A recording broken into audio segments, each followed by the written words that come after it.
কে focus করতেছে এবং তা কি বলতেছে যে আসলে আমাদের নারায়ণগঞ্জের ভাষায় এই ভিডিওটা সোশ্যাল মিডিয়ায় ব্যাপক পরিমাণে ভাইরাল। দেখেন, এদিকে গাড়ি জাম লাগছে আর অন্যদিকে তার স্ত্রীকে এসে জড়িয়ে ধরে সবার কাছ থেকে আগিয়ে রাখছে। একেবারে কিন্তু শত মানুষের ভিড়ে কিন্তু বুকে এভাবেই আগলে নিতে হয়। সুন্দর একটি দৃশ্য আপনাদের মাঝে তুলে ধরলাম। এটা কোনো কথা হইলো?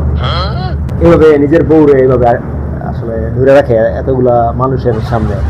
না, এটা তো পাবলিক প্লেসে এভাবে কারো স্ত্রীকে এভাবে ধরে রাখা ঠিক না, কারণ এক একজনের মাইন্ড তো এক এক রকম ভাবে ধরতেই পারে। এটা ঠিক আছে, কিন্তু এটা আমার নিজের বউই। স্ত্রী হাজবেন্ডকে এভাবে মানে হাতের এখান দিয়ে আর কি ধরে রাখে, কিন্তু এইখানে পাবলিক প্লেসে তো হাজবেন্ডে ওয়াইফকে কীভাবে ধরে রাখছে?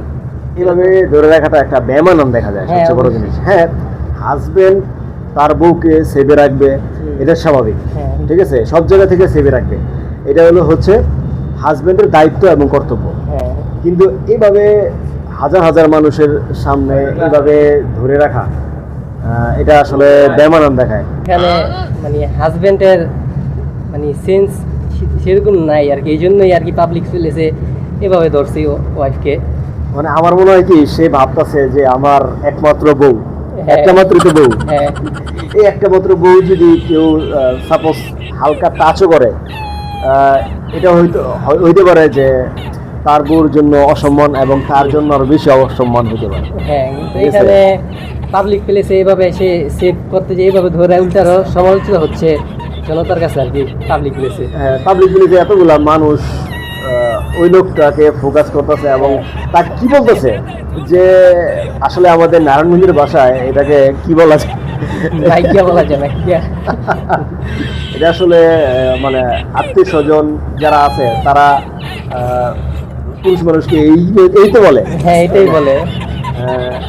তো আমি দর্শকদেরকে আমি অবশ্যই বলতে চাই যে আপনারা এটা খারাপ মাইন্ডে নেবেন না। এই লোকটা খুবই আমার মনে হয় তার বউকে অনেক ভালোবাসে, অনেক পছন্দ করে, এই জন্য চাচ্ছে না তার বউকে অন্য কেউ হিন্দু পরিমাণ কাজ করুক।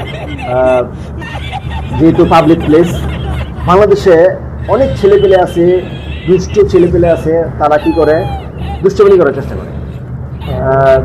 এই জন্য হয়তো সে এই পুরুষ মানুষটা সেই দুষ্টমিনি অনেক দেখেছে, হয়তো বা সেও করেছে বা তার বন্ধু বান্ধব, পাশের বন্ধু বান্ধব অনেক এরকম দুষ্টমিনি করেছে।